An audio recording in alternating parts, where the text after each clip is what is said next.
Jadi ya kalau mau investasi, misalnya sobat cuan ini konservatif gitu, ya udah. Tapi pengen punya Ambilnya big saham cap bank ya, ambilnya big cap bank. Bisa gitu. jadiin kayak tabungan saham juga nggak sih?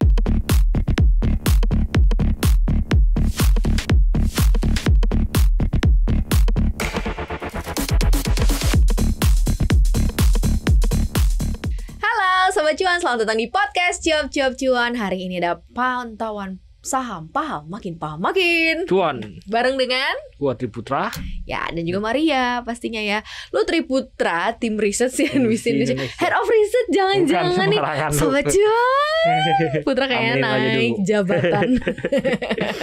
Oke, Sobat Cuan tolong dong kalau misalnya kayak ada ide-ide paham nih harus bahas apa, bisa langsung aja kalau kita post nih di Instagram, tulis di kolom komen ya. Tuh, udah bingung ya mau bahas Karena apa kadang kita soalnya. bingung nih. Tapi kalau misalnya pun kita bahas pembahasan yang berulang juga nggak apa-apa sih ya.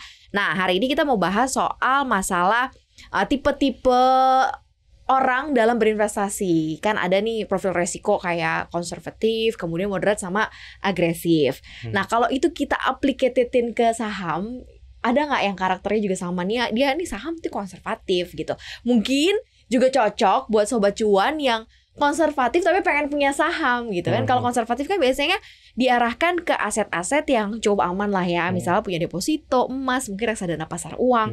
Nah, ini dia pengen nih punya saham gitu, tapi pengen saham yang juga sama kayak dia, konservatif. Biasanya Ha-ha. biasanya ya. Semakin gede market cap, semakin konservatif, semakin kecil ya semakin agresif. Nah, Oh iya. kelar. Bubar. Parah banget lo, tunggu. Market cap makin gede makin konservatif. Iya. Yang baru kemarin yang turun terus 11 kali ARB kan juga market cap-nya gede. Apa? Ya enggak, market cap gede BCA maksudnya. Oh. BCA, Ya soalnya BRI. Goto juga gede market Apa? cap-nya. Goto. Ya, Goto maksudnya. Maksudnya nggak itu yang standar. ARB. Ya, tapi apa secara mayoritas begitu, tapi enggak semuanya. Harus diperhatikan satu lagi. Bian kan market cap gede, tapi kan agresif kalau masuk ke sana. Kenapa? Karena nggak liquid. Benar. Gitu. Jadi, benar. secara rule of thumb-nya makin gede memang makin konservatif. Kenapa? Karena kalau udah gede susah gerak. Naik kenceng susah, turun kenceng juga susah. Oke, Jadi, berarti misalnya, kalau market cap-nya gede, si konservatif cocok nih ya Iya, untuk iya. punya. Nah, kalau market cap-nya gede dan si konservatif bisa, nah ini biasanya untuk jangka waktunya berapa lama sih? Apa saking konservatifnya juga lambat kenaikannya gitu, kenaikan ya fluktuasi pasti. Makanya harganya? kalau secara konservatif kan ya kagak mau banyak gerak, turun dikit, naik dikit. Itu cocok sama market cap yang gede. Market cap kecilnya enak, gampang geraknya, gampang digerakin juga gitu. Jadi misalnya market cap cuma 200 miliar itu mau arah juga gampang. Oh iya Kalau sih. BCA mau arah susah gitu. Jadi ya kalau mau investasi, misalnya sobat cuan ini konservatif gitu, ya udah. Tapi pengen punya Ambilnya big saham cap ya. bank ya, ambilnya big cap bank. Bisa gitu. jadiin kayak tabungan saham juga nggak sih? Bisa, Kayak saham-saham bisa. di konservatif yang kategorinya konservatif ini? Ya bisa, sangat bisa banget. Justru kalau mau nabung harus di yang konservatif. Kalau tabungnya di yang agresif bahaya. Berarti rata-rata banking ya, nggak ada sektor Rata-rata lain ya? banking. Sektor lain ada nggak Di sih Indonesia kira-kira? emang banking. Banking ya, Iya. yang konservatif. Ya, paling melipir dikit ya Telkom, masih itu juga kurang menarik. Infrastruktur ada gitu ya. Kurang menarik yang emang yang lu nggak usah pusing Kurang banking. menarik dalam short term atau memang dalam jangka panjangnya pun juga lo nggak bisa. Lu nggak gitu menarik kalau ngomong ASI, Telkom ya standar aja. Kalau pengen nabung uang lu berkembang bersama perusahaan ya banking. Tapi lo konservatif ya banking Iya, gitu ya. Big Four banks ya berarti Ya, ya. Big Four. Big Four banks. Oke. Ini selesai untuk yang konservatif kata Putra ya. Jadi kayak udah kelar gitu jawabnya kelar. itu doang gitu. Terus moderat. Nah, biasanya kan ada nih moderat, dia semi Caranya konservatif. second liner biasanya. Langsung aja second liner langsung. Moderat sebenarnya nggak gitu second liner lah. Kalau lu pengen investasi, hitungan investasi ya bukan trading, itu kok selalu agresif baru second liner. Kalau agresif second Baru liner, second liner. bukan third liner, fourth liner ya. Bukan, third liner, fourth liner udah gorengan buat trader. Oh iya Gitu. oke. Bukan buat investor ya. Iya, Oke. investor. Soalnya lu investor, lu moderat, ya lu carinya yang masih market cap-nya masih 20-30. Ya IDX 30, RQ45 itu lu moderat. Masuk masih. ke moderat ya.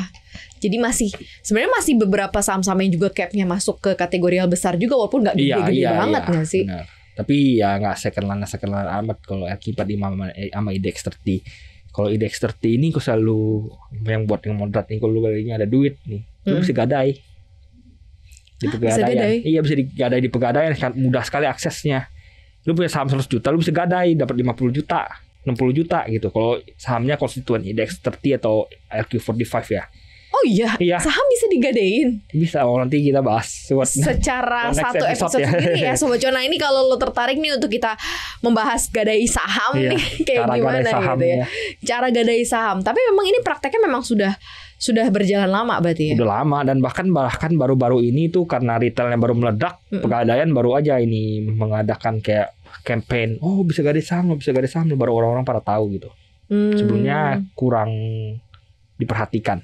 Sebenarnya sih pintar juga karena as a business ya kelihatan dari sahamnya di IDX30, terus kan udah tahu lah sepak terjang sahamnya, dan pasti dari sisi penggadaian pun juga merasa bahwa ini akan naik gitu ya. Bukan akan naik tapi aman ya, benar. Dikasih haircut 50% separuh gitu, misalnya 100 lo bisa ngutang 50 masih aman, bunganya juga gak gede-gede. Lo punya 100 juta saham, lo investasiin di IDX30, lo mau gadein lo bisa dapat 50 juta dari ya ini yang seru sih. Ini nanti. Tapi berarti si moderat ini bisa combine dong ya. Dia artinya adalah ya dia bisa punya yang konservatif stok, tapi bisa yang punya yang bisa di tradingin juga ya. Nggak di tradingin juga investasi.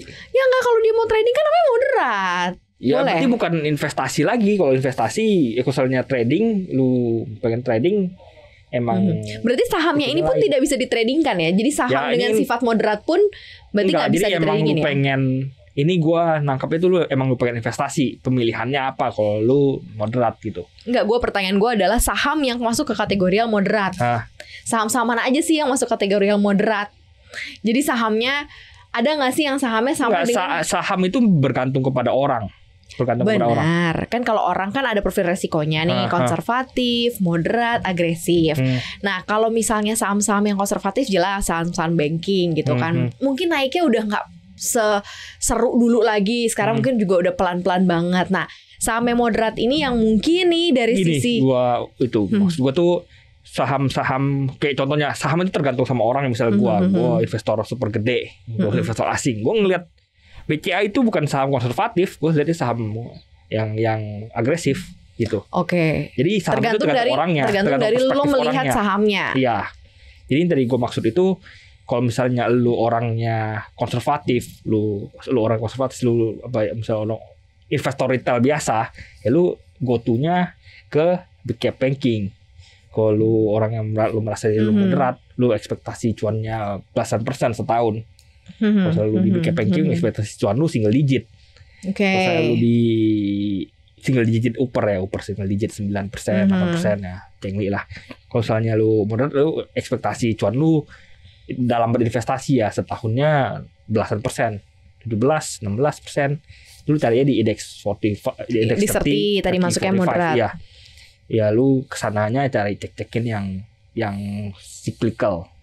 Kayak batu bara atau lain sebagainya. Berarti gitu. Masuknya tuh adalah ya untuk dibeli dan kemudian disimpan 1 tahun, bukan berarti dibeli untuk dijual bulan depan atau 2 bulan lagi gitu. Kalau selalu kayak gitu, ekspektasi cuan lu malah justru bisa turun.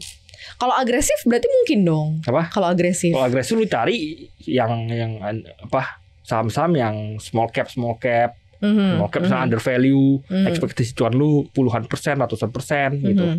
Tapi ya sekali lagi karena ini kecil, potensinya nggak dilirik orang. Jadi ketika ada something baru terbang gitu. Misalnya ini kecil nih, market kamu kecil tapi harganya murah banget gitu. Tapi nggak liquid dan lu kumpulin pelan-pelan. Sebenarnya emang jangka panjang gitu. Bukannya lu pengen trading, tapi emang lu investor tapi lu punya resiko toleransi. Tapi kalau si agresif ini beli saham yang kategorinya juga menurut dia agresif ya, berarti kan saham orang agresif memilih saham yang pasti menurut dia agresif. Berarti kan bisa easy up, easy down dong ya. Kalau misalnya dia mau kayak ini mindsetnya investasi tapi belum setahun ya udah lumayan gitu kan, sebenarnya bisa juga. Nah justru kalau orang yang konservatif sama moderat itu jarang ada yang mau trading. Justru orang-orang yang agresif ini, agresif ini yang pengen trading. Ya udah, misalnya lu pengen trading ya trading, terus kalau lu pengen investasi di saham-saham kecil itu selalu lu pengen. Tapi ya sebenarnya yang salah itu tuh lu pengen trading ketika udah naik, lu pengen investasi udah naik lu jadi trading.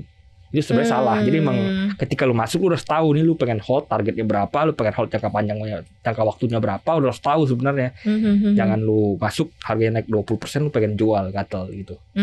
Emang biasanya kan kayak Iya, gitu. itu salah sebenarnya dalam investasi. Karena naik 20%, besok bisa jadi cuma tinggal 15% gitu kan, maksudnya ya karena memanfaatkan momentum. Ini kalau dari kacamatanya si agresif gitu kan. Misalnya lu beli 100 ya.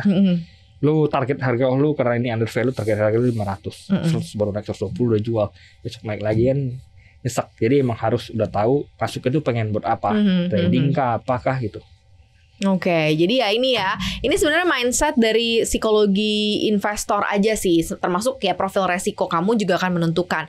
Jadi mau konservatif, mau moderat, mau agresif, sebenarnya kalian juga bisa masuk kok ke saham, bisa lihat saham-saham dengan karakteristik yang mungkin sama dengan kalian. Bagaimana sebenarnya kalian bisa ngelihat saham itu satu karakteristiknya sama lo gitu. Ini kalau kata Putra, karena bisa jadi kalau kayak gue ngelihat, buat gue BCA ya 10-20 tahun lagi masih sangat-sangat oke banget gitu. Tapi mungkin ada yang bilang ngapain masuk BCA lama gitu misalnya kenaikannya, atau mungkin gak dia bisa naik kayak waktu sebelum stock split yang kayak gitu-gitu kan. Ya we never know gitu. Jadi ya kita balikin lagi sih ke Sobat Cuan untuk bisa pilih saham-saham potensial yang bisa jadi portofolionya Sobat Cuan ya. Gitu deh Sobat Cuan, pokoknya makin seru lah bahasan kita dengan kontribusi Sobat Cuan ngasih kita ide-ide untuk bahas apa pastinya ya. Terima kasih banyak untuk selalu dengerin konten podcast Cuap-Cuap Cuan. Jangan lupa untuk selalu nonton di kita juga yang ada di CNBC Indonesia TV. Untuk dengerin kita di Spotify, Apple Podcast, Google Podcast, dan juga Anchor. Dan juga follow akun Instagram kita di @cuap_cuan. Thank you Sobat Cuan untuk dengerin kita hari ini. Bye-bye. Bye-bye.